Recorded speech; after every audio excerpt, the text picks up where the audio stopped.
and we support this very non-controversial legislation. I'm shocked that the Labour Party have not supported it. I commend this bill to the House. Cool. Charles Chauvel.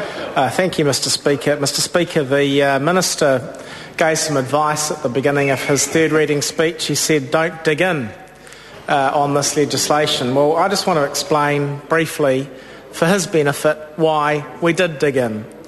If this legislation were only about the census, because the Minister didn't address half the bill, he only addressed the proposal to defer the census, then our criticisms would only have been around the failure not to have had a short select committee process. And members opposite earlier yelled, well, what would you do in the select committee? There are a number of questions that were ventilated in the debate. Members who've been here for the entire debate know this, and they include the following. What's the effect of moving from a set of data collected over 5-year blocks and then trying to compare that data to 7-year blocks? It is a matter of vital importance for the national data mine, and we don't know the answer.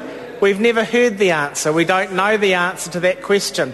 If there'd been a select committee process with some experts coming along to tell members of Parliament about what the differences were between comparing a set of 5-year data and a set of 7-year data on our economic data and on all sorts of other information of national importance, that would have actually been pretty reassuring, I suspect, assuming that the answer was that it wouldn't have had a major deleterious effect on the ability to compare those data blocks.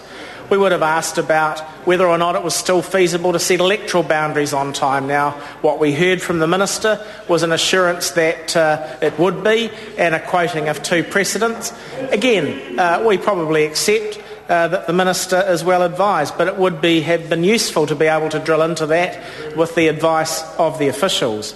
We heard an assurance repeated to us by a Māori Party member and by the Minister that there'd been a guarantee that the Māori option, the Māori electoral option, would have been unaffected. Again, it would have been useful to have heard the detail of that rather than having just to rely on a ministerial assurance, which is all we have.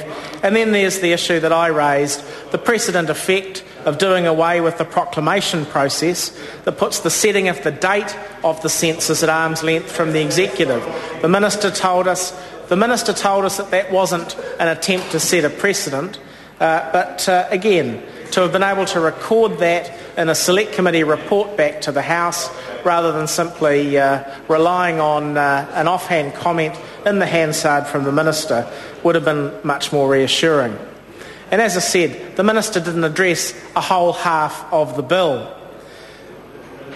I want to reiterate that it makes a whole half of the bill, Ms Gowdy, the bit that relates to the Chief Parliamentary Counsel. And as I said earlier, we have no argument with the incumbent in that office. He is an excellent Chief Parliamentary Counsel, and we have no concerns about the substance of the proposal. Of course it makes sense that the Chief Parliamentary Counsel ought to be able to delegate his powers in this day and age. Of course it makes sense that he ought to be able to have a deputy to act on his behalf in his absence.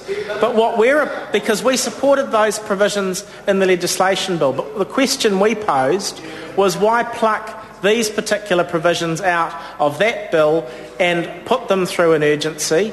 Why do that when it is proposed that the current Chief Parliamentary Counsel be absent from the country for a significant length of time? Why the secrecy?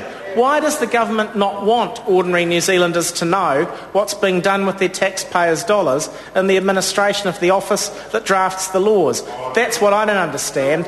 And if the answer is that this Minister just doesn't know the answers, then he shouldn't have come to the House with carriage of this bill. Sir, in the end, this bill reeks of bad process. The lesson that we should have learned by now in this House is that bad process leads to bad outcomes, and that's the reason members on this side have dug in and will not support this bill. John Hayes.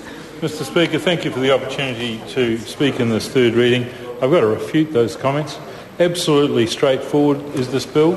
It's going to do two things. It's going to shift the date of the next census to 2013, and as the last speaker just said, it makes some very sensible recommendations around the Chief Parliamentary Council and delegation